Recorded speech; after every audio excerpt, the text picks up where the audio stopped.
రకరకాల కలర్స్ ఉన్నాయి దానికి, ఎన్నో రంగులతో కూడిన ఫలాలు ఉన్నాయి ప్రియుల. ఎందుకంటే ఆ రంగులను చూసి ఆ ఫలం వైపు ఆకర్షింపబడి అది తిని తృప్తి పొందాలని దేవుడు ఎన్నో రకాల ఫలాలను పెట్టాడు. అలాగనే ఎన్నో కాయగూరలను పెట్టాడు. ఇవి అన్నీ ఎందుకంటే మన ఆకలిని తీర్చే కోసం. చూడండి ప్రియులారా, ఒక తల్లి ఒక బిడ్డ పట్ల ఎంతో ప్రయాసతో, ఎంతో ప్రేమతో ఆ బిడ్డ ఆకలితో ఉండకూడదు అని వెంట పడతా ఉంటుంది. తిను తిను తిను అని.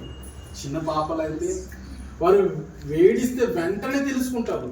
లేకపోతే టైంకి ఒక సమయాన్ని గుర్తు తెచ్చుకొని ఈ సమయాన్ని నా పాప నా బాబు ఆకలితో అలమటిస్తారు అని ముందే గ్రహించి ఆ సమయానికి వారికి పాలను, లేకపోతే ఇవాళ పెడుతున్న ఫుడ్ సర్లాక్స్, లేకపోతే 5 నెలల తర్వాత ఆహారం, ఇలాగా ఆ బిడ్డకి పెట్టాలని తల్లి ఎంతో ఆశతో ఉంటుంది పిల్ల. ఎందుకంటే నా బిడ్డ ఆకలితో ఉండకూడదు. చూడండి, వద్దు వద్దు వద్దు అన్నా కానీ తీసుకొని ఎత్తుకొని నడ్డిపు తడుతూ ఆకాశంలో ఉన్న చందమామను చూపిస్తూ ఆ బిడ్డకు గోరుముద్దలు తినిపిస్తూ ఆ బిడ్డ ఆకలిని తీర్చాలని అనుకుంటుంది తల్లి కదా. ఇది ప్రతి ఇంట్లో ప్రతి తల్లి తన బిడ్డల పట్ల చేస్తున్న పని. ప్రియులారా, మనుషుల ముఖాలను చూడకండి ప్లీజ్. ఎందుకంటే మిమ్మల్ని చూసి ఈ వాక్యాన్ని బోధించాల్సి వస్తుంది. మీరు అక్కడ ఒకసారి ఇక్కడ ఒకసారి చూస్తున్నారు. నేను వాక్యం ఎవరికి చెప్పాలి? మీ చెవులు నా వాక్యం వైపు ఉన్నాయా లేకపోతే ఆ మనిషి వైపు ఉన్నాయా నాకు ఎలా తెలుస్తుంది చెప్పండి. అందుకని మీ కళ్ళు నా వైపు ఉంచండి. ఈ మాటలు నావి కాదు. అర్థమవుతుందా? ఇవేమన్నా నా సొంత మాటలు నేను రాసుకొని తెచ్చినవి కాదు. ఇవి దేవుని మాటలని మొదట మీరు గ్రహించండి. తెలుసు కదా, బైబిల్లో రాయబడినది దేవుని మాటలా కాదా? దేవుని మాటలని ఎంతమంది విశ్వసిస్తున్నారు? చేయి పైకి ఎత్తండి. అందరు విశ్వసిస్తున్నారు కదా. అలాంటప్పుడు ఇవి దేవుని మాటలు. మీకు రుజువు కావాలంటే ఒక మాటను చూపిస్తాను. చూడండి, పేతురు రాసిన 2వ పత్రిక 2వ అధ్యాయము 20-21 చూడండి. కాదు, 1:21 చూడమా.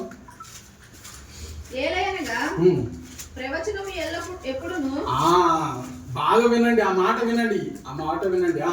ప్రవచనము ఎప్పుడును మనుషుని ఇచ్చను బట్టి కలుగలేదు గాని మనుషులు పరిశుద్ధాత్మ, బాగా వినాలి, పరిశుద్ధాత్మ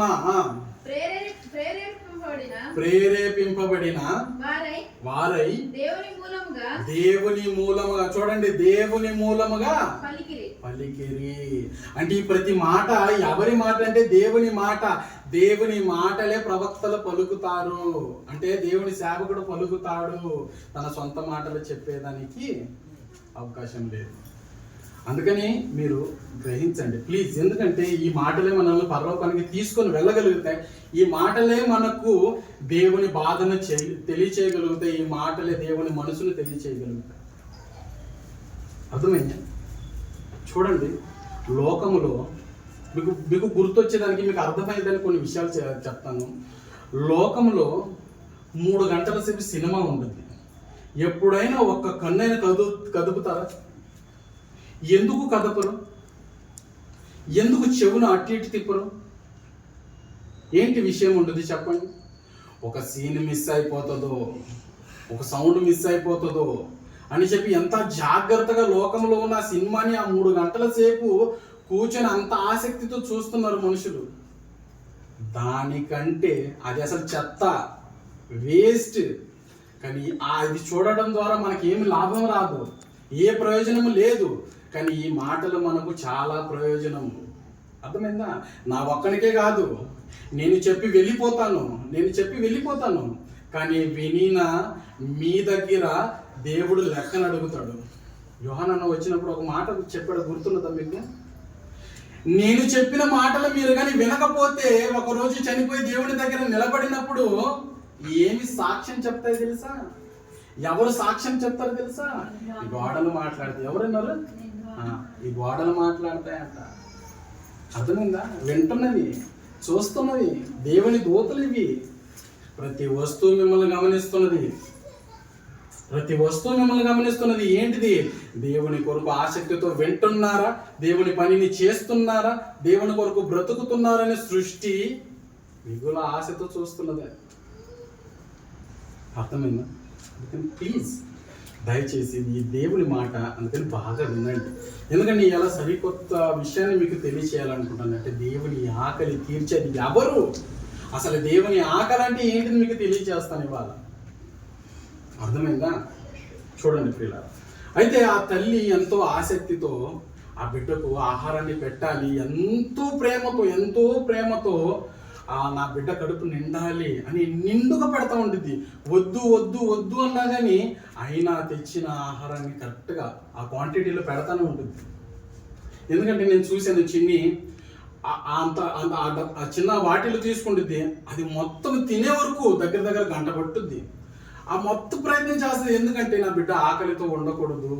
ఇలా మీరు అందరు చేసిన వారే, ఇలా మీరందరూ మీ పిల్లల కొరకు ఆకలితో ఉండకూడదని ఎంతో ప్రేమతో మీరు మీ పిల్లలకు ఆహారాన్ని పెట్టినవాడు. అవునా కదా? కానీ ఆ తల్లి పెట్టిన ఆహారము నా ఆకలి తీర్చిందని చాలామంది అనుకుంటున్నారు. కానీ నిజంగానే ఆ ఆహారము తల్లి చేసిందా? బాగా వినాలి. తల్లి తయారు చేసా ఆ వస్తువు అంటే ఒక ఆకుకూర అనండి, ఒక మాంసం అనండి, తల్లి చేసినదా అంటే ప్రారంభము లేదు. అయితే ప్రారంభము మనం చూస్తే అది చేసినది ఎవరంటే దేవుడు. చూడండి, అంటే దేవుడు ఎంతగా మనల్ని ప్రేమించున్నాడో చూడండి. అందరికీ అన్ని వస్తువులు నచ్చుతాయని లేదు. ఒకరికి టమాటా అంటే నచ్చదు కదా, కూరలు కొందరికి నచ్చదు.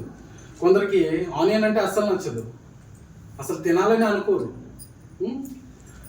కొందరికి మిర్చి అంటే అస్సలు నచ్చదు, కొందరికి మసాలాలు అంటే అస్సలు నచ్చవు. అయితే వాళ్ళు ఏం చేస్తారు? వారికి నచ్చినది తినాలని చూడండి ఎన్నో వస్తువులు అంటే ఎన్నో ఆహారపు వస్తువులు దేవుడు ఈ భూమి మీద పెట్టాడు. ఇలా చూడండి, ఎప్పుడైనా నేను ఎప్పుడు అంటా కదా, మీకు తెలిసిన ఆహారపు కాయగూరలు ఎన్ని ఉంటాయి? మ్యాక్సిమం మనకు తెలిసిందే 10-15 ఉంటాయి.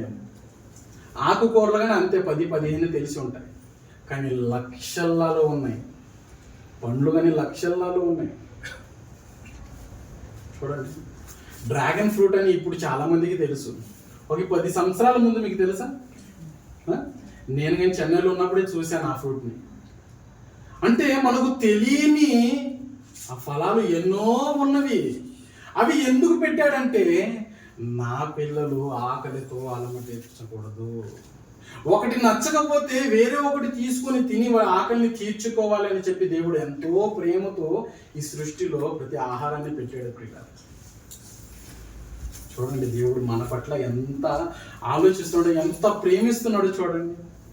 నిజంగా ఇవన్నీ ఆలోచిస్తుంటే దేవా నువ్వు ఎంత గొప్పవాడివా, అసలు నేను ఏ దానికి పనికిరాని వాడిని, నేను అసలు నా బ్రతుకేంటి, నేనేంటి, నీకు నచ్చని జీవితాన్ని నేను జీవిస్తున్నప్పుడు కానీ నాకు సమృద్ధిగా ఆహారాన్ని పెడుతున్నావు దేవా, నీ ప్రేమ ఎంత గొప్పది. చూడండి, క్రైస్తవులకే ఆహారాన్ని పెడుతున్నాడు, క్రీస్తును నమ్మని వారికి కూడా ఆహారం.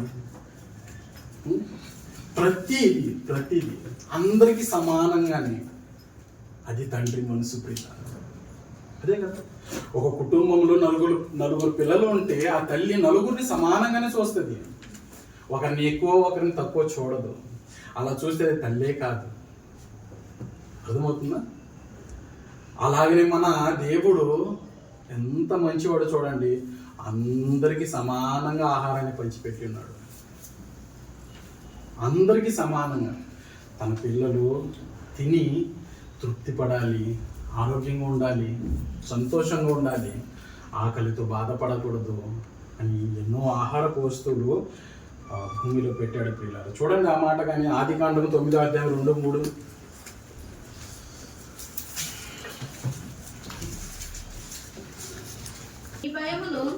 మీ బెదరును అడవి జంతువులన్నిటికీ ఆకాశ పక్షులన్నిటికీ నేల మీద ప్రాకు ప్రతి పురుగునకును సముద్రపు చేపలన్నిటికీ కలుగును. అవి మీ చేతికి అప్పగింపబడి ఉన్నవి. ఎవరి చేతికి? బాగా వినాలి. ఎవరి చేతికి? మన చేతికి అప్పగించి ఉన్నాడు. ప్రాణము గల సమస్త చరములు మీకు ఆహారమగును. బాగా వినండి. సమస్త చరులు అంటే జీవరాశులు మీకు ఆహారమగును. పచ్చని కూర మొక్కలు ఇచ్చిన వాటిని మీకు ఇచ్చి ఉన్నాను. అంతేనమ్మా? 3 చదివినమ్మా. చూడండి చూడండి ప్రతి జీవరాశి చూడండి. ఇప్పుడు ఈ భూమి మీద రకరకాల ఆహారపు అలవాట్లు కలిగి ఉన్నవారు ఉన్నారు. మన భారతదేశంలో ఒక రకమైన ఆహారపు రుచులు కలిగి ఉన్నారు. అలాగనే దుబాయ్లో వెళ్తే అక్కడ ఒక రుచిని కలిగి ఉన్నారు. అలానే చైనాలో వెళ్తే అక్కడ ఒక రుచిని కలిగి ఉన్నారు. అంటే వారికి నచ్చినది వారు తింటున్నారు. అవునా కదా? చూడండి ప్రతి జీవరాశి మనిషికి ఆహారం అవుటకు దేవుడిచ్చాడు. అంటే వారు తిని తృప్తి పొందాలి, ఆకలితో ఉండకూడదు. అలాగనే ఎప్పుడు చూస్తే నాన్ వెజ్ తింటారా? బోర్ కొడుతుంది కదా. కంటిన్యూ ఒక వారం మనం కంటిన్యూగా నాన్ వెజ్ తింటే మనకేమనిపిస్తుంది? వద్దు, ఇవాళ ఏదైనా ఆకుకూరలు తిందాం, ఏదైనా బ్యాల్ అలాంటివి తిందాము, దాల్ లాంటివి తిందాము అని అనిపిస్తుంది కదా. అలాంటప్పుడు ఏం చేస్తాం? ఆ మాంసాన్ని వదిలేసి ఆకుకూరలు వైపు వచ్చేస్తాం. చూడండి, మనకు అది బోర్ కొట్టేస్తుంది కదా, వదిలేస్తాం. అలాంటప్పుడు ఆకుకూరలు తినాలని ఇష్టంతో అవి చేసుకొని తింటూ ఉంటాం పిల్లలు. ఇవన్నీ ఎందుకంటే మీరు తిని తృప్తి పొందాలి, మీరు ఆకలితో ఉండకూడదని దేవుని ఆశ పిల్లలు. ఇంతగా మన కొరకు ఆలోచిస్తున్నాడు. అంటే మన ఆకలి కొరకు ఇంతగా ఆలోచిస్తున్నాడు. అయితే దేవుని ఆకలి ఆయన ఏమంటున్నాడు తెలుసా? ఆయన ఆకలి గురించి ఏమంటున్నాడో తెలుసా? కీర్తన గ్రంథము 50వ అధ్యాయము 12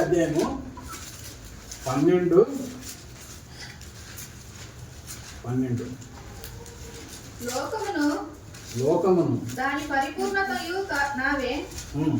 నేను ఆకలి కొనినను. బాగా వినాలి ప్రియులారా. ఈ మాటను బాగా అండర్లైన్ చేసుకోవాలి. బాగా రాసేదానికి రాని వారు బాగా చెవిపెట్టి వినాలి. నేను ఆకలి కొనినను నీతో చెప్పను అంటున్నాడు. అర్థమవుతుందా? నాకు ఆకలి ఉన్నా కానీ నీతో చెప్పను అంటున్నాడు. అంటే చూడండి ప్రియులారా, మనుషులు దేవుని ఆకలిని తెలుసుకునే ప్రయత్నం చేయలేదు కాబట్టి చెప్పనంటున్నాడు. ఎప్పుడైనా ఎవరైనా ప్రార్థనలో దేవా నీ ఆకలి ఏంటి, నువ్వు ఏమి తింటావు, నీకు ఏంటి ఇష్టము అని చెప్పి ఎవరైనా అడుగుతున్నారా? ఎప్పుడైనా నిజంగానే ఇవన్నీ నిజంగా చెప్పానా? దేవుని ఆకలి ఏంటిదని బైబిల్ని పరిశీలిస్తే మనకు తెలుస్తుంది. అసలు ఆయన ఆహారం ఏంటి, ఆయన ఏమి తింటాడు, ఆయనకి ఏమంటే ఇష్టము బైబిల్ని పరిశీలిస్తే మనకు అర్థమవుతుంది పిల్లలు. తెలుసా? ఈ కాలంలో దేవుని ఆకలి తీర్చే వాళ్ళు చాలా తక్కువ మంది. దేవుడు ప్రతిదినం ఆకలితో చేయి చాపుతూ ఉన్నాడు, ఎవరైనా నాకు ఏదైనా పెడతారా అని. కానీ ఎవ్వరు పట్టించుకోవట్లేదు. పేదవాడు ఎలాగనో రోడ్డు దగ్గర ఎవరైనా పెడతారని చేతులు చాచుతూ ఉంటారు కదా, అలాగనే మన కన్న తండ్రి మన దగ్గర చేతులు చాచుతున్నాడు, నాకు ఏదైనా పెడతారు. కానీ పెట్టేవాని దగ్గరనే అడుగుతాడు, పెట్టని వారికి నీకు చెప్పను అంటున్నాడు. నా ఆకలి ఏంటో నీకు చెప్పను అంటున్నాడు. చూడండి, వృద్ధులైన వారు మరి మైండ్ సెట్, వాళ్ళ ఆలోచన వేరుగా ఉంటుంది. అంటే వృద్ధులైన తర్వాత చూడండి, ఒక ఇంటికి కోడలు వచ్చిన తర్వాత ఆ వృద్ధురాలు అనే తల్లి వారి ఆహారపు అలవాటు ఎలా ఉంటాయంటే భిన్న తినాలి కదా, భిన్న తినాలి. మమ్మీ నవ్వుతుంది, అలాగనే ఉందా అండి? ఉంటే అలాగనే చూడమా. చూడండి, ఆ ఆహారాన్ని త్వరగా తినాలి అని వారి ఆలోచన ఉంటుంది. కానీ కోడలు ఏం చేస్తుంది తెలుసా? తన పనిలో పడి అతను మర్చిపోతుంది. ఇంట్లో ఎన్నో పనులు ఉంటాయి కదా, కోడలు వచ్చిన తర్వాత అన్నీ ఆమె హ్యాండ్ ఓవర్లో పోతుంది. హోమ్ మినిస్టర్ అని ఆమె అయిపోతుంది కదా. ఆమె హ్యాండ్ ఓవర్లో వెళ్ళిన తర్వాత ప్రతిదీ ఆమె చూసుకోవాలి కాబట్టి మర్చిపోతుంది పనిలో పడి. అప్పుడు ఆ తల్లి అయినా అడగొచ్చు కదా, ఏమా సమయం అయిపోయింది, టైం అయిపోయింది, నాకు ఆహారం పెట్టొచ్చు కదా అని అంటే అడగరు వాళ్ళు. అడుగుతారంటారా? అడగరు వాళ్ళు. ఎందుకు తెలుసా? నేను వృద్ధురాలిని, నాకు ఒక గౌరవం, నాకు ఒక రెస్పెక్ట్ ఉన్నది, నేను అడిగితే పెడతారా అని చెప్పి అలాగనే మూతి ముడుగు తీసుకొని అలాగనే ఉండేది. సాయంత్రం కొడుకు వచ్చేస్తారు. వచ్చేసి నేను వెంటనే, ఏంట్రా నేను పెంచి ఒక కాలు రెక్క వచ్చేంత వరకు నిన్ను ఒక ప్రయోజకుని చేసిన తర్వాత నీ భార్య వచ్చింది, నాకు ఆహారం సమయానికి పెట్టలేదు, ఏంటమ్మా అడగచ్చు, నేను అడిగితే పెడతా అని అంటారు పిల్లలు. చూడండి, ఈ తల్లి ఆలోచన ఎలాగున్నదో ఆ తండ్రి ఆలోచన కానీ అలాగనే ఉండదు పిల్లలు. అంటే నేను అడిగితేనే నువ్వు నాకు ఆహారాన్ని పెడతావా? అంటే నేను నీకు అడగాలనా? నీకై నువ్వు తెలుసుకోలేవా అని దేవుడు మనసు ప్రియుల. అందుకని అంటున్నాడు, నేను చెప్పను నీకు, నేను ఆకలిగా ఉన్నా కానీ నేను చెప్పను. అలాగే ఆ ఇంట్లో ఆ తల్లి కానీ నేను ఆకలిగా ఉన్నా కానీ నీకు చెప్పను. నువ్వే తెలుసుకుని ఆ సమయానికి నాకు ఆహారాన్ని పెట్టాలి. అర్థమవుతుంది? అది దేవుని మనసు. అయితే దేవుని ఆకలి, దేవునికి ఆహారం ఏంటని పెడతారు? కింద రాసినాడు చూడండి, ఏంటి పెడతారు?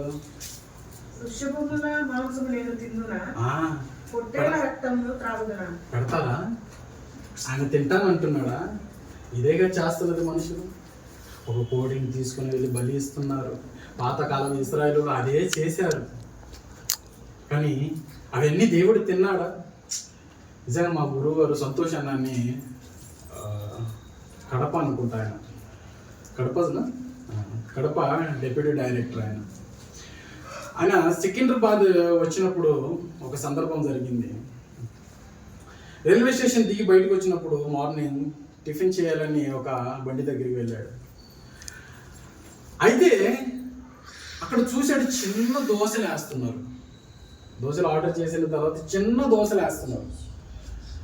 ఆయన అనుకున్న, ఒరే దుర్మార్గుడా, నేను దోశ పెద్దది ఆర్డర్గా చేశాను, నువ్వేంటో ఎంత దోశలు వేస్తున్నావు అంటే, తర్వాత చూసిన తర్వాత ఆ దోశలు తీసుకొని వెళ్ళి దేవుని బొమ్మల ముందు పెట్టాడు. దేవుని బొమ్మల ముందు పెట్టాడు. అంటే చేసే వ్యక్తికి తెలుసు దేవుడు ఎలా తినడో, పెద్దది ఎందుకు అని చెప్పి అంతదే వేసి అంతదే పెట్టేశాడు. అర్థమవుతుంది మీకు? ఇది మన క్రైస్తవులు చేసే పని మీకు చెప్తున్నాను. దేవుడు ఎట్ట తిన్నాడు? ఇప్పుడు దేవుడికి అట్టిపండు పెడతారు కదా, 1-2 పెడతారు. సాయంత్రం వరకు చూస్తే సగం కొరికి ఉండద్దా? ఎట్ట ఉన్నదో అట్నే ఉంటుంది. ఎందుకంటే తెలుసు సాయంత్రం అయిన తర్వాత అట్టిపండు నేనే తినాలి. చూడండి, అర్థమవుతుందా? అంటే మీరు ఏది పెట్టినా, అంటే ఈ లోకంలో అగపడుతున్న ప్రతి వస్తువు, ఆహారపు వస్తువు, అది మీకు, నాకు కాదు. పొట్టేల మాంసము నేను తినను, అని రక్తము నేను త్రాగను.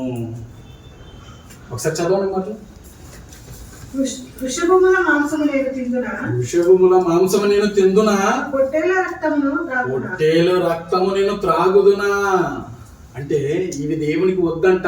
అయితే ఏమి కావాలి? ఆయన ఆకలి ఏంటి? ఆయన ఆకలి ఎలా తీర్చాలి? ఎవరు చెప్తారు? ఎవరు చెప్తారు? ఆయన ఆకలి ఏంటి? ఆయన మనలాగా తినడు కదా. మనలాగా తిననప్పుడు మరి ఆయన ఆకలితో ఉన్న చెప్పనంటే మరి ఆయనకు ఒక ఆకలి ఉన్నది. ఆ ఆకలి ఏంటి చెప్తా. ఆయన ఆకలి ఏంటిదని మీకు తెలియజేస్తాను. నిజంగానే తండ్రిని ఈ లోకానికి పరిచయం చేసినది ఏకాఏకుడు యేసుక్రీస్తు. ఆ మాటను చూడండి, యోహాను సువార్త మొదటి అధ్యాయము 18వ వచనము. యోహాను సువార్త మొదటి అధ్యాయము 18వ వచనము. ఎవడను ఎప్పుడైనాను దేవునిని చూడలేదు, తండ్రి రొమ్ముననున్న అద్వితీయ కుమారుడే ఆయనను బయలుపరిచెను. అంటే అంతకుముందు ఎంతో మంది ప్రవక్తలు వచ్చారు, కానీ ఈయన మన కన్న తండ్రి, ఈయన మన దేవుడు అని ఎవ్వరు అంత ఇదిగా తెలియచేయలేదు ప్రియులారా. క్రీస్తు యేసే తండ్రిని బయలుపరిచాడు. ఆయన ఏంటి బయలుపరచడం అంటే తెలుసా? చూపించడమా? ఆయన ఎలా ఉంటాడు, ఆయన స్వరూపం అంటే ఆయన రూపం ఏంటి, ఆయన ఆలోచనలు ఎలా ఉంటాయి, ప్రతిదీ ఆయన తెలియపరిచాడు, బయలుపరిచాడు మనుషులకి. అది ఎవరు? క్రీస్తు. అయితే ఆయననే అడగాలి ఆయన ఆకలి ఏంటి అని. ఎవరు చెప్పలేరు, క్రీస్తే చెప్తాడు. ఎందుకంటే తండ్రి రొమ్మున ఆనుకున్నవాడు, తండ్రి దగ్గర ఉన్నవాడు, తండ్రిని తెలుసుకున్నవాడు, తండ్రి మనసుని ఎరిగి ఉన్నవాడు, తండ్రి మనసుని తెలుసుకొని ఈ భూమి మీదకి వచ్చి తండ్రి కొరకు బ్రతికిన వాడే చెప్తాడు. చూడండి ప్రియులారా, దేవుని ఆకలి ఏంటిది చూడండి, మీకు తెలియజేస్తాను. యోహాను సువార్త 4వ అధ్యాయం 30వ వచనం నుండి చదువుకుందాం. నుండి బయలుదేరి ఆయన యొద్దకు వచ్చుచుండిరి. ఆ లోక శిష్యులు బోధకుడా భోజనము చేయమని చూడండి యేసుక్రీస్తు. అక్కడ శిష్యులు ఆ ప్రాంతంలో వదిలేసి, అంటే అక్కడ సమరయలో ఉండే ఆ ప్రాంతంలో వదిలేసి, ఆ సమరయ స్త్రీ దగ్గర వదిలేసి వాళ్ళు ప్రభు కొరకు ఆహారాన్ని తెచ్చేదానికి ఊరిలోనికి వెళ్ళారు. అప్పటికల్లా సమరయ స్త్రీకి అన్ని చెప్పేశాడు. అమ్మా, నువ్వు చేస్తున్నది తప్పు, ఇలా ఉండకూడదు, దేవుడి కొరకు బ్రతకాలి, నేను ఇస్తున్న ఆ నీళ్ళను తాగితే నువ్వు ఎప్పుడు తప్పికొనవు అని ప్రతి విషయం చెప్పిన తర్వాత, ఆమెకి రియలైజ్ అయిన తర్వాత, ప్రభువును గ్రహించిన తర్వాత, ఏనే మెస్సయ్యని తెలుసుకున్న తర్వాత గ్రామంలోనికి వెళ్ళి ప్రతి మనిషిని పిలుచుకొని వచ్చేసింది, మెస్సయ్య వచ్చాడు, రక్షకుడు వచ్చాడని. అయితే అప్పుడే ఎవరు శిష్యులు వచ్చేసారు ప్రియులారా.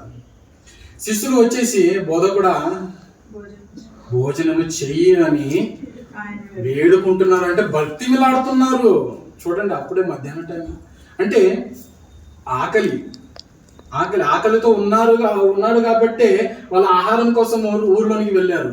అయితే ఆహారం తీసుకుని వచ్చేసారు. బోధకుడా తిను అని బతిమలాడుతున్నాడు ప్రభువుని. తర్వాత మాట, అందుకు ఆయన భుజించుటకు మీకు తెలియని ఆహారము నాకున్నదని వారికి చెప్పగా శిష్యులు చూడండి, వారు ఏమనుకున్నారు చూడండి. శిష్యులు ఆయన భుజించుటకు ఎవడైనాను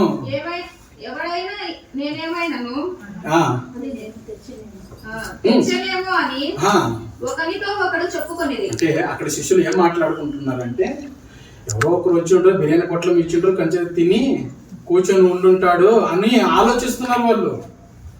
అంటే మేము పోయాము కదా, మేము వచ్చేటప్పుడు ఎవరో ఒకరు ఆ ఊర్లో ఉన్నవారు ఆహారాన్ని పెట్టేసి ఉంటారని ఆలోచిస్తున్నారు వాళ్ళు. మీకు తెలియని ఆహారం ఉన్నది. అయితే ఆ ఆహారం ఏంటిదని తర్వాత మాటలు చెప్తున్నాడు చూడండి పిల్లలు.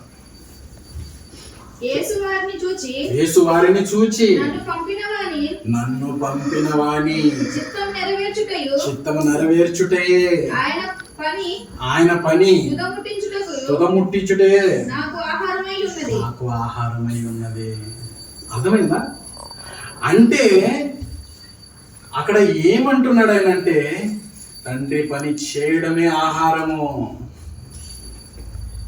అదే చేశాడు, అక్కడ అదే చేశాడు. నిజంగానే ఆకల్లో రకరకాల ఆకళ్ళు ఉంటాయి. ఉంటాయా ఉండవు? ఉంటాయా ఉండవు? అంటే మీరు అనుకుంటున్నది మన గిన్నెలో వేసుకొని తింటున్నదే ఆహారం అనుకుంటున్నారు. అది తింటేనే ఆకలి తీరుతుందని అనుకుంటున్నారు మీరు. తెలుసా? సచిన్ టెండూల్కర్ తెలుసు కదా?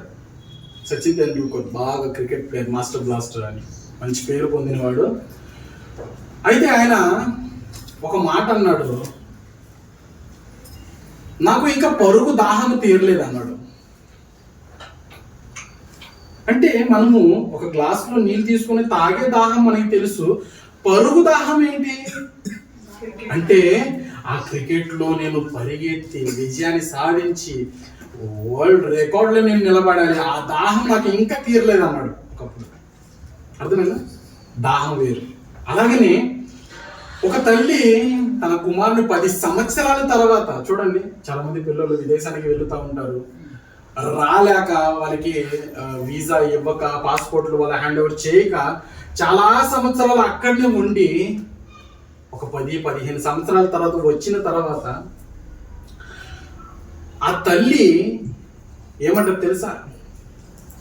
నాన్న నిన్ను చూశానరా, నా కడుపు నిండిపోయింది, నిన్ను చూసిన తర్వాత నా కడుపు నిండిపోయింది. అంటే ఇది ఏ ఆహారము? దేహం. చూడాలి, నా బిడ్డని చూడాలని ఆకలితో ఉన్నది, అన్ని సంవత్సరాలుగా ఎదురు చూస్తున్నది. నా బిడ్డను చూస్తే నా ఆకలి తీరిపోతుంది.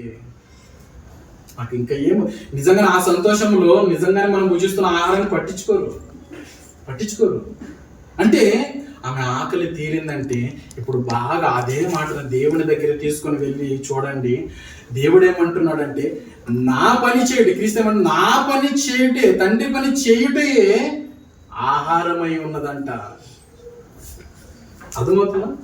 దేవుని పని చేయుటే దేవుని ఆహారం అంట. ఆలోచించండి ప్రియుల, ఈ ఆహారాన్ని ఎంతమంది క్రైస్తవులు గుర్తుపట్టారు, ఎంతమంది క్రైస్తవులు ఈ ఆహారాన్ని పెడుతున్నారు? అర్థమవుతుందా? అందుకని శిష్యులతో ఏమన్నారు తెలుసా? మీరు పేతురు ఆంద్రేయ దగ్గర వెళ్ళినప్పుడు క్రీస్తు, మీరు ఇక మీదట ఇది వదిలేసేయండి, మీరు ఆ చేపలు పట్టడం వదిలేసేయండి, మిమ్మల్ని ఏం చేస్తానన్నాడు చూడండి అన్నమాట. మార్క్స్ వార్త 1వ అధ్యాయము 16-17 చూడండి.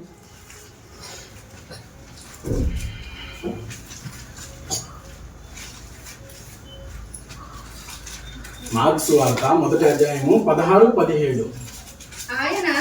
ఆయన గలిలయ సముద్ర తీరాన వెళ్ళుచుండగా సీమోను సహోదరుడు ఆంద్రియను సముద్రంలో వల వేయట చూచెను. వాడు ఎవరు? జాలర్లు, చేపలు పట్టేవారు. యేసు ఏమన్నాడు? అవన్నీ వదిలేసేయండి, నా వెంట రండి, నేను మిమ్మలను మనుషులను పట్టు జాలరులుగా చేస్తానని వారితో చెప్పాడు. అంటే మనుషులను పట్టే జాలరిగా మిమ్మల్ని మార్చేస్తా. మీరు ఇంత గొప్పగా మీరు చేపలను పడుతున్నారు కదా, అంత గొప్పగానే మనుషులను పట్టే జాలరుగా మిమ్మల్ని మార్చేస్తారా అంటే నా వెంట అన్నాడు. నిజంగానే చేపలు పట్టడం సామాన్య విషయం కాదు. ఎవరు పడితే వారు వెళ్తే చేపలు దొరకవు, తెలుసా? ఆ చేపలు కదలిక తెలియాలి. అది ఎవరికి తెలుసు అంటే దాని మీద నైపుణ్యం, అంటే దాని మీద దృష్టి పెట్టి దాన్ని నేర్చుకొని ఎలా పట్టాలని ఆ సమయాన్ని గమనించి పట్టేవారికే తెలుసు. ఒక వ్యక్తి ఆంధ్రాలో అదే ఇప్పుడు అదంటే దాన్ని నెట్, చేపలు పట్టే నెట్, వాళ్ళని తీసుకొని వెళ్ళాడు. తెలుసు కదా టెస్టిరత్న, కొత్తది కొన్నారంట 10,000కి. అయితే పట్టుకున్నాడు, కానీ ఆ చివరిన ఉన్న ఆ దారపు చివరిన ఉన్నది అది చేతికి చుట్టుకోవాలి, లేకపోతే పట్టుకోవాలి, లేకపోతే కాలు కింద పెట్టుకోవాలి. అవన్నీ చేయకుండా ఏం చేయాలి అంటే తెలియదు, ఎలా పట్టాలి, ఎలా విసిరేయాలి తెలియదు. ఏం చేశాడు? పట్టుకున్నాడు, విసిరేశాడు, దారంతో సహా మొత్తం దాంట్లో వెళ్ళిపోయింది. ఏం చేశాడు? చేపలు పట్టాలని వెళ్ళాడు కానీ వట్టి చేత్తో ఇంటికి వచ్చేసాడు. కారణం ఏంటి అంటే ఎలా పట్టాలి, ఎలా వేయాలి తెలియదు. నిజంగానే మా సెమెల్ ఉన్నాడు కదా, నేను సీను తర్వాత మా కేతన్, మేము ఇక్కడ మాడి మేస్తే బావి దగ్గర అప్పుడు చాలా చేపలు ఉండేవి. దగ్గర చాలా పెద్ద షేప్ సైజులో ఉన్న చేపలు వేసాను, పడుతుంది, లాగుతున్నాను, తునిగిపోతుంది, కింద పడుతుంది. అయితే ఒక 2 సార్లు అలాగే మిస్ అయిపోయింది. 3వ సార్లు తమ్ముడు ఏం చేశాడంటే, అన్న అటు చేయకు, టక్కును లాగితే ఊడిపోతుంది, అయితే నువ్వేం చేయండి, చిన్న మూలకి లాగు, నేను కిందకి వెళ్తా, నోట్లో చేయి వేస్తా, తీసుకుని వస్తా. అంటే అతనికి ఏం తెలుసు అంటే ఆ చేపని ఎలా పట్టాలని తెలుసు. నిజంగా చెమెల్లో చేప పట్టలే లేదు, ఎందుకంటే ఇంతకు ముందు అయితే అతను ఎప్పుడు చూస్తే అవే చూసేవాడు. చాలా గొప్పగా పడతారు చేపలు. అంటే చేపలు పట్టాలంటే నైపుణ్యం కలిగి ఉండాలి, అంత జ్ఞానం కలిగి ఉండాలి. ఎవరు పడితే వారు వెళ్ళి చేపలు పడతారంటే అంత అయ్యే సీన్ కాదు. చేపలు పట్టేదానికి ఎంత నైపుణ్యం కావాల్సి ఉన్నప్పుడు మనిషిని పట్టేదానికి ఎంత జ్ఞానం కావాలి. అందుకని ఎప్పుడు చూస్తే బైబిల్ నేర్చుకోండి. ఇది మనుషుల్ని పట్టే జాలి, మనుషుల్ని పట్టే వల ఏది, మనుషుల్ని పట్టే వల ఏది, ఏంటిది? బైబిల్. ఈ వలను నేర్చుకోండి, ఎలా విసరాలి నేర్చుకోండి, ఎలా పట్టాలి నేర్చుకోండి. ఇది నేర్చుకోవట్లేదు. చూడండి, ఇంకొక మాట చూపిస్తాను మీకు. మత్తయి రాసిన సువార్త 13, 17, 18.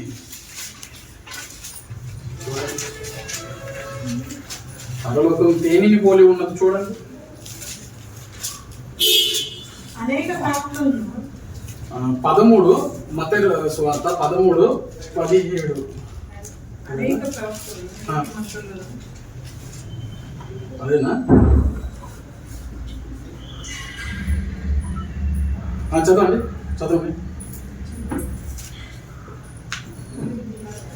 అనేక ప్రాప్తులను నీతిమంతులను మీరు చూసు వాటిని చూడకపోయి, మీరు విన వాటిని వినకపోయి. అదే 13:47 చూడండి. 47, క్షమించండి, 47. మరియు పరలోక రాజ్యము సముద్రంలో వేయబడి నానా విధములైన చేపలను పట్టిన ఎలా ఉన్నదంట? పరలోక రాజ్యం ఎలా ఉన్నదంట? సముద్రంలో వేయబడిన వల లాంటిది. ఆ వల వేస్తే ఆ వలలో ఎన్నో చేపలు వస్తాయంట. చూడండి, ఈ వల వేసేదానికి రావాలి చాలా మంది. వేసిన తర్వాత ఆ వలలో చాలా చేపలు వస్తాయి. ఆ చేపలు డివైడేషన్ చేయాలి.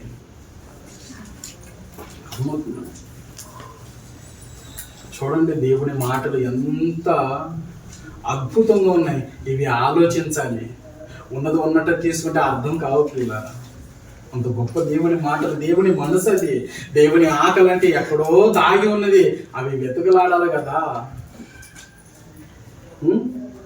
చేపలు పట్టి జాలర్లు, మనుషులను పట్టి జాలర్లు చేస్తున్నప్పుడు ఇవన్నీ చదువుకోవాలి కదా. ఇవాళ జాలర్లుగా అనేకులు వచ్చేస్తున్నారు, కానీ ఎలా బోధించాలని తెలియదు. అన్యుల దగ్గర ఎలా బోధించాలి, ఉన్నవారి దగ్గర ఎలా బోధించాలి, పిల్లల దగ్గర ఎలా బోధించాలి, వృద్ధుల దగ్గర ఎలా బోధించాలని ఇంకిత జ్ఞానం లేకుండా ఎలా పడితే అలా బోధిస్తున్నారు. ఏదో ఆ సమయాన్ని అక్కడ గడిపేయాలి, ఆ సమయాన్ని అక్కడ చెప్పేసేయాలి, వదిలేసేయాలి అని ఉన్నారు పిల్లలు. కానీ దేవుని ఆకలిని తీర్చే బోధకులు ఈ కాలంలో లేరు. ఎలా ఉంటుందంట? సముద్రంలో వేయబడిన దేనిలాగున్నది? వలలాగున్నది. ఆ తర్వాత మాట, సముద్రంలో వేయబడి నానా విధములైన చేపలు పట్టిన వలను పోలి ఉన్నది. అవును కదా. సంఘము పరలోకానికి మార్గము. ఆ సంఘంలో అన్ని మంచి చేపలేనా? కాదు. సేవకుడు ప్రతిదినం వల వేస్తున్నాడు అంటే ఆ వలను వేసిన తర్వాత ఆ వలలో అన్ని చేపలు వచ్చేస్తాయి. వచ్చిన ప్రతి చేప మంచిదేనా? కాదు. ఏమంటారు చూడండి. తర్వాత అది నిండినప్పుడు దానిని దరికి లాగి కూర్చోండి. చూడండి, చేపలు వాళ్ళు చేస్తారు కదా, చెన్నై సైడ్ చూశాను. బోట్లోనికి వెళ్తారు, వెళ్ళి కావాల్సిన చేపలని మధ్యలో ఒక ఇది ఉంటుంది వాళ్ళకి, దాంట్లో వేసి లాస్ట్కి వచ్చేసి ఒడ్డున వచ్చేసి ఏం చేస్తారంటే ఒక గంపలోనికి తీసుకుంటారు. తీసుకొని తని చేసేస్తారు. ఏవి మంచి, ఏవి తినదగినవి, ఏమి తినదగనివి అవన్నీ వేరు చేస్తూ ఉంటారు.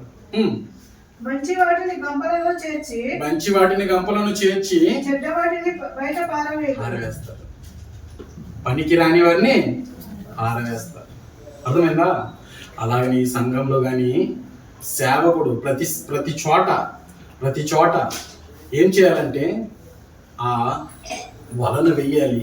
వేసిన వలలో ఆ చేపలను పట్టే అంత జ్ఞానం కలిగి ఉండాలి ప్రియుల. ఆ జ్ఞానం కలిగి ఉండాలి. కానీ చాలా మందికి పట్టే జ్ఞానం ఉంటుంది, కానీ ఆ చేపలు అంటే అది దేవుని దగ్గరికి చేర్చలేరు. ఎందుకంటున్నానంటే నేర్చుకుంటారు ఎలా పట్టాలని, ఏం చెప్తే వాళ్ళు వింటారు, ఏం చేస్తే వాళ్ళు వింటారని బాగా నేర్చుకుని ఆ ప్రకారంగా చేసి వాళ్ళని ఆకర్షిస్తారు. కానీ అది మంచిగా వండి దేవుని దగ్గరికి తీసుకొని వెళ్ళరు. అంటే మీకు అర్థమయ్యేదానికి, అంటే వాళ్ళని ఎలా మార్చాలని, వాళ్ళని ఎలా మార్చి దేవుని దగ్గరికి తీసుకొని వెళ్ళాలని ఆలోచించారు. వారే తినేస్తారు.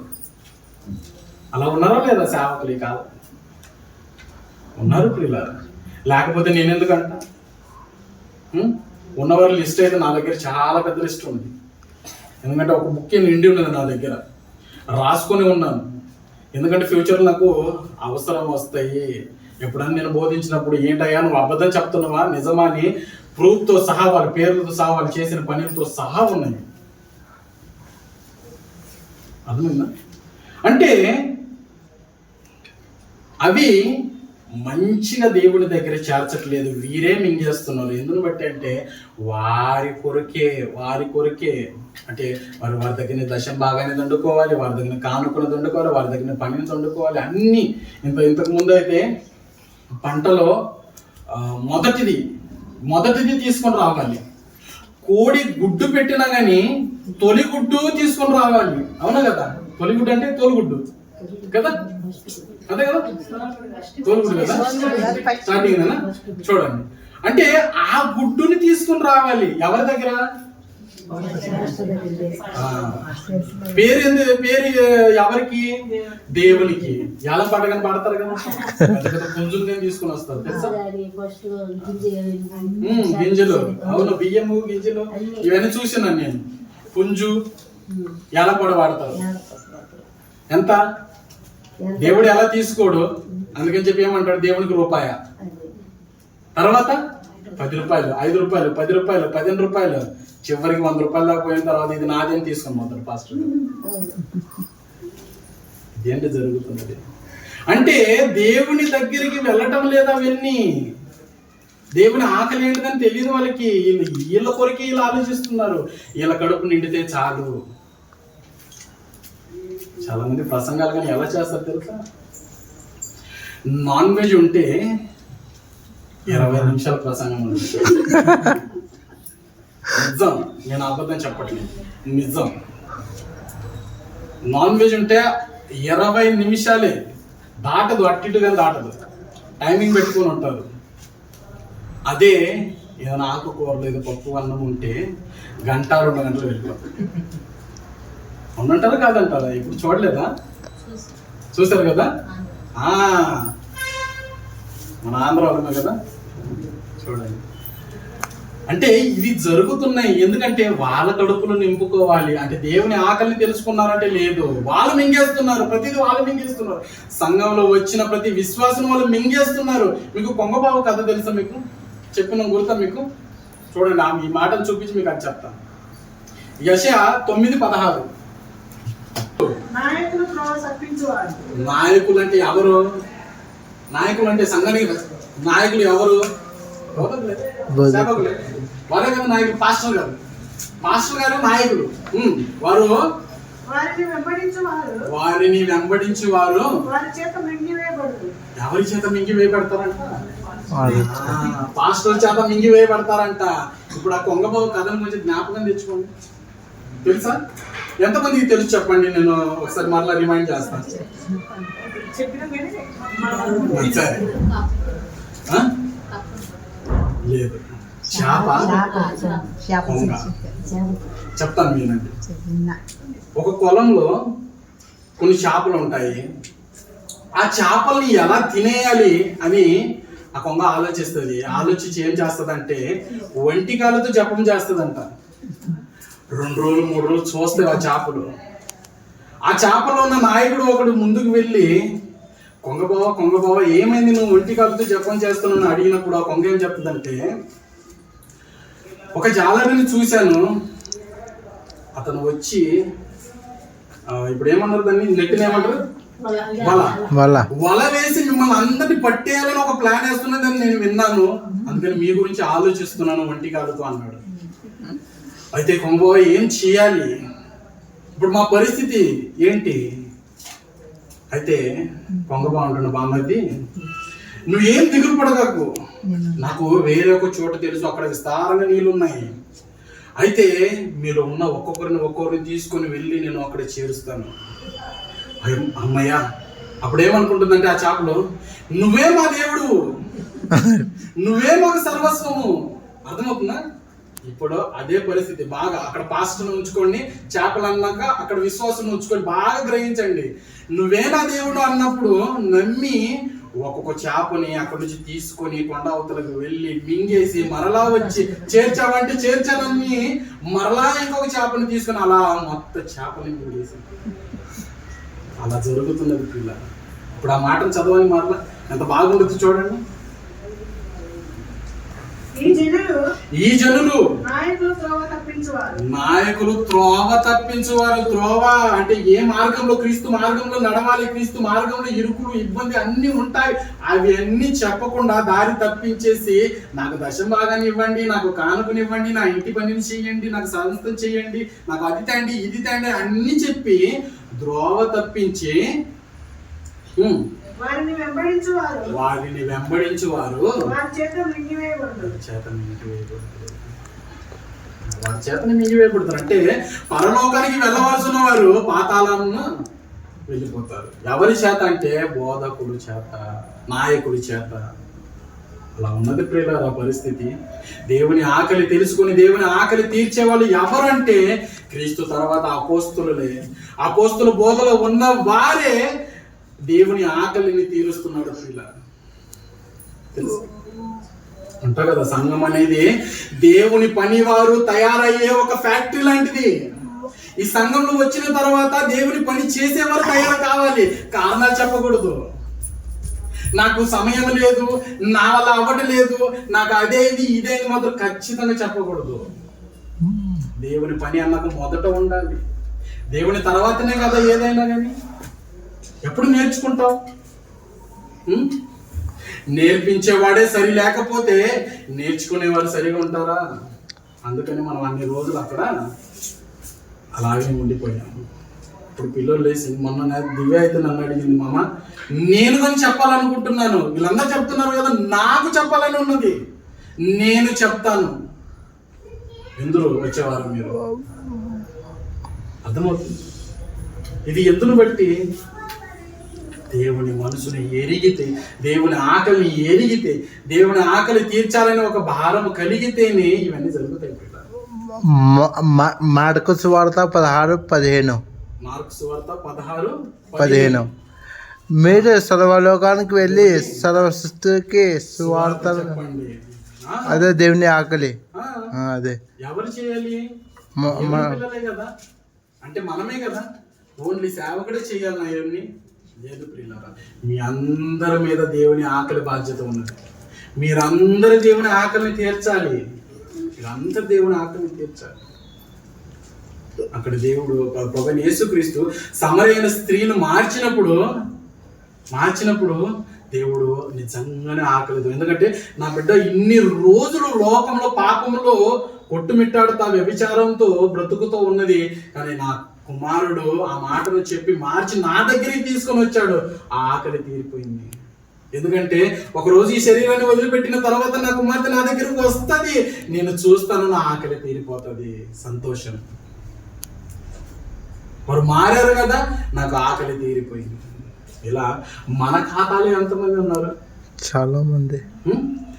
నేను ఒక వ్యక్తిని నేను మార్చాను, నా వలన ఒక వ్యక్తి మారాడు, దేవుని మాటలు చెప్పి నేను మార్చాను, దేవుని ఆకలిని తీర్చాను అని మన ఖాతాలో ఎన్ని ఉన్నాయి? బాప్తిస్మం ద్వారా మనం ఒక అకౌంట్ తీయబడింది కదా, పరిశుద్ధులం అని ఒక అకౌంట్ తీయబడింది కదా, పరలోకానికి అర్హులు అని ఒక అకౌంట్ తీయబడింది కదా. ఆ అకౌంట్ లో ఎంతమంది ఆత్మను మనం చేర్చాము? అవునా కదా? ఊరక ఉండి పోతే ఏ ప్రయోజనం లేదు. దేవుడు ప్రతిదినం ఆకలితోనే ఉంటాడు, చేతులు చాచుతూనే ఉంటాడు. మీరు ఆహారాన్ని పెట్టాలి. ఆహారాన్ని పెట్టడం అంటే మనుషులు మారాలి. మారాలంటే మనమేమి చేయాలి? వెళ్ళి వారి దగ్గర వెళ్ళి సువార్తను ప్రకటించాలి ప్రియులారా.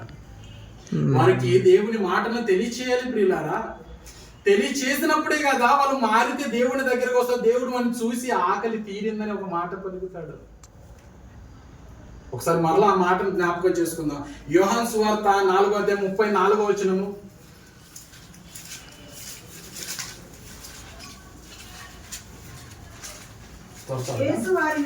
యేసు వారిని చూచి నన్ను పంపిన వాని చిత్తం. మనల్ని ఎవరు పంపారు? దేవుడే కదా పంపింది.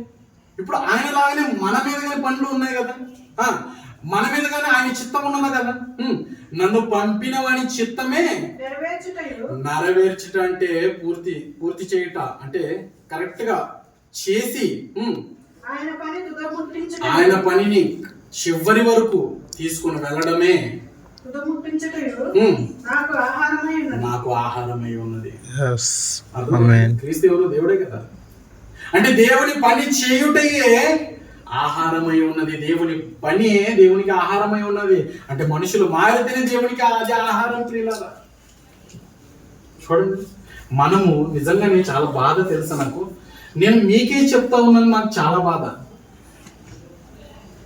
కానీ అపోస్తులు పౌలు ఆ కాలంలో 7 సంఘాలను స్థాపించాడు, 14 పత్రికలను రాశాడు.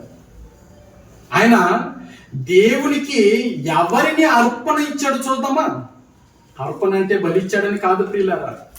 దేవుని కొరకు క్రీస్తులాగా మార్చి దేవుని ముందు నిలబెట్టాడు. చూద్దాం ఆ మాట. రోమపత్రిక 15:15. ఇంకా 2 రెఫరెన్స్ ఉన్నాయి, త్వరగా.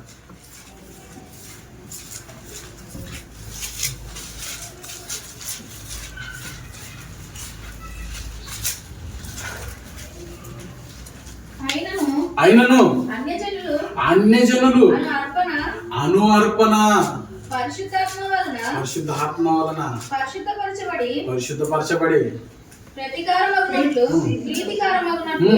నేను స్వార్థ విషయమై యాజక ధర్మం జరిగించుచు దేవుని చేత నాకు అనుగ్రహింపబడిన కృపను బట్టి అన్యజనుల నిమిత్తము యేసుక్రీస్తు పరిచారకుడనైతిని. ఇది హేతువు చేసుకొని చూడండి చాలమ్మా. ఏమని రాబడింది? అన్యజనులు అనే అర్పణ అంటే క్రీస్తే తెలియనివారు అన్యులు. అంటే క్రీస్తు పరిచయం లేనివాడు, క్రీస్తు తెలియనివారు అన్యులు. అర్థమైందా? అలాంటి వారిని దేవుని కొరకు ఏం చేశాడు? అర్పణగా ఇచ్చేసాడు. దేవుని కొరకు ఇచ్చేసాడు. అంటే ఎంత ప్రయాసపడి ఉంటాడు చూడండి. మంచి వారిగా మార్చుడు ఎంత ప్రయాసపడి ఉంటాడు, ఎంత కష్టపడి ఉంటాడు. వాళ్ళు ఎలాంటి జీవితంలో ఉన్నారో అలాంటి వారిని దేవుని మాటలు చెప్పి మార్చి దేవుని ఆకలిని తీర్చిన వాడు, అన్ని జనులను అర్పించిన వాడు. అందుకని 7 సంఘాలు, గొప్ప సంఘాలను కట్టాడు. అలాగనే 14 పత్రికలను రాశాడు. సామాన్యమైన విషయం కాదు. ఒక సంఘాన్ని స్థాపించాలంటే ఏదో అనుకుంటున్నారు. ఇప్పుడు ఈ సంఘం అనుకుంటున్న చాలా చిన్న విషయం కాదు ప్రియులారా. ఇది నడపాలంటే చాలా ప్రెజర్ ఉంటుంది, చాలా ఆలోచనలు ఉంటుంది. మీ అందరూ ఆలోచనలు ఒక దిక్కు తీసుకొని వచ్చి మీకు సూటబుల్ అయ్యే మాటలు మీకు చెప్పాలి. ఎవరికైనా కొంచెం బాధ కలిగిందా, అంటే వాక్యానికి విరోధంగా వెళ్ళి బాధ కలిగిందా, అప్పుడు పరిస్థితి చాలా తారుమారుగా ఉంటుంది, భయంకరంగా ఉంటుంది సేవకునికి. అర్థమైందా? అంత ఆలోచించాలి. సంఘాన్ని కట్టడం అంటే సామాన్యమైన విషయం అనుకుంటున్నారు చాలా మంది. అదే అన్నాడు కదా నిన్న మొన్న అన్న, 4 మాటలు నేర్చుకొని బైబిల్ పట్టుకొని వెళుతున్నారు, ఓ అని సువార్త చేస్తున్నారు. అసలు దాన్ని సువార్తగా అన్నారు. అంత నేర్పరి లేని వారు, పనికి రాని వారు. తెలుసా? నేర్చుకోవాలి, కూర్చొని నేర్చుకోవాలి, బైబిల్ని దివారాత్రంలో ధ్యానించాలి, దేవుని మనసు తెలుసుకోవాలి, దేవుని ఆకలిని తీర్చేవారు కావాలి. అప్పుడే ప్రజల్లోనికి వెళ్ళి సువార్త ప్రకటించాలి. అర్థమైంది?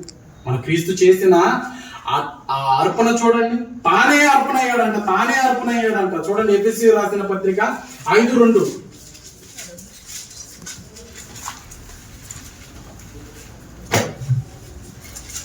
ఎఫెసీ 5 వాసన ఉండుటకు మన కొరకు తనను తాను దేవునికి అర్పణగాను, చూడండి, దేవునికి అర్పణగాను బలిగాను అప్పగించుకొని. చూడండి ప్రియులారా, ఆయనే అందరినీ దేవుని కొరకు ఆహారంగా మారుస్తూ చివరికి ఆయనే ఆహారంగా మారిపోయాడు. అర్థమైందా? ఆయనే తన జీవిత కాలంలో అనేకులను దేవుని ఆకలి తీర్చేవాడిగా మార్చి తనే దేవుని ఆకలి తీర్చేవాడిగా అయిపోయాడు. చివరిగా తానే అర్పణ అయిపోయాడు, తానే ఆహారంగా మారిపోయాడు. అర్థమైందా? అయితే మనము అలాగనే మనము అనేకులను మారుస్తూ అనేకుల జీవితాన్ని మార్చి దేవుని ఆకలి తీర్చి మనముగానే ఒక రోజు ఆయనకు అర్పణగా మారిపోవాలి. అందుకనే చివరి మాట కొలసీలకు రాసిన పత్రిక 1వ అధ్యాయం 28 చివరి మాట.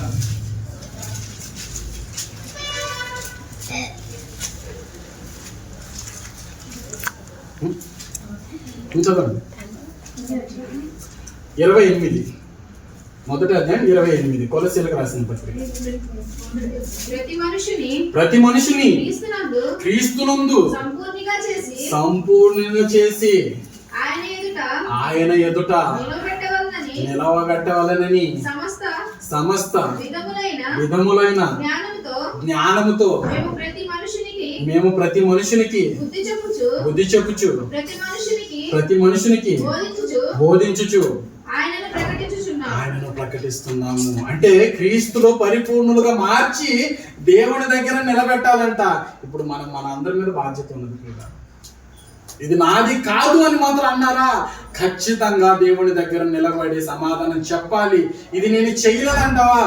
నిజంగానే దేవుడు ఆ రోజు ఏమంటాడు చెప్పు, నా పని చేయని వాడు నువ్వు నా దగ్గర ఉండేదానికి అర్హుడు కాదు, గెట్ అవుట్, నరకానికి వెళ్ళిపో, దూతల్లారా తీసుకొని పారవేయండి నరకంలోని అంటారు. అర్థమైందా?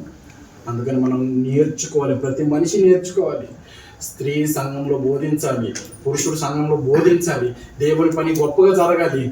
ఉన్న ప్రతిరోజు దేవుని ఆకలిని తీర్చేవారిగా మనం మారాలి. ఇప్పుడు ఆలోచించండి, మనము ఒక రోజు పొద్దున తినలేదు, నైట్ తినలేదు, 24 గంటలు తినలేదు, ఆకలితో ఉన్న పరిస్థితి ఎలా ఉంది? నీరసం ఉంటుంది కదా. 2 రోజులు తినలేదు, ఎలా ఉంటుంది? నెల రోజులు తినలేదు, మట్టికి పడిపోతుంది. కానీ దేవుడు ఆదామును భూమికి పంపించిన తర్వాత, వాళ్ళు పాపము చేసిన తర్వాత, మనిషి పాపములో మునిగిపోయిన తర్వాత, అప్పుడు నుంచి దేవుడు ఆకలితోనే ఉన్నాడు. ప్రియుల, ఎవరు తీరుస్తున్నాడు చెప్పండి? అప్పుడు నుంచి ఆకలితో ఉన్నాడు. చేతులు చాస్తున్నా, నాకు ఎవరైనా నాకు పెడతారా ఆహారాన్ని? నా ఆహారాన్ని పెడతారా? నా పనిని చేసి నా పిల్లలు నా దగ్గరికి తీసుకుని వస్తారా? అదే నా ఆహారము. వాడిని చూస్తే నా కడుపు నిండిపోతుంది, వారి పాపాన్ని వదిలేస్తే నా కడుపు నిండిపోతుంది అని దేవుడు చేతులు చాచి మన దగ్గర అడుగుతున్నాడు. ప్రియులారా, మరి మనం ఏమి చెయ్యాలి? ఆలోచించండి. ఊరక ఇంట్లో ఉంటే ఏ ప్రయోజనం లేదు. ఊరక మీ కొరకు మీరు సమయాన్ని వృధా చేసుకుంటే ఏ ప్రయోజనం? నిజంగా చెప్పినా, ఎప్పుడైనా మీకు సమయం దొరికితే ప్రసంగి గ్రంథాన్ని చదువుకోండి. మహాజ్ఞాని సొలొమోను గారు ఏమంటారు తెలుసా? సూర్యుని కింద భూమి మీద ప్రతిదీ వ్యర్థము. ఆయన అనుభవించలేదు అనేదానికి ఒక్కటి లేదు ప్రియులారా. ప్రతిదాన్ని అనుభవించి చివరికి ఏమంటున్నాడు తెలుసా? ఏ దాంట్లో ఏ సంతోషము లేదు, ప్రతిదీ వ్యర్థము. దేవుని కొరకు బ్రతకడమే శ్రేష్టము. తెలుసా? అన్ని వదిలేసుకోవాలి. మనకి నిజంగానే నిత్య జీవం కావాలంటే అన్ని వదిలేసుకోవాలి. దేవుని పనిని మాత్రం కంటిన్యూగా జరిగించాలి. అర్థమవుతుందా? అందుకని వినిన మాటలు మర్చిపోకుండా హృదయంలో భద్రపరుచుకొని రాసుకున్న ప్రతి మాటను ధ్యానించి సమయం వచ్చినప్పుడు దేవుని ఆకలిని తెలియచేయండి. మనుషులకి వారు దేవుని ఆకలి తీర్చేవారిగా మారిపోతారు మీరు మారిన తర్వాత. ఈ కొద్ది మాటలను బట్టి దేవుడు మిమ్మల్ని దీవించును గాక. ఆమేన్. కళ్ళు మూసుకొని చివరి ప్రార్థన చేసుకుంటాం.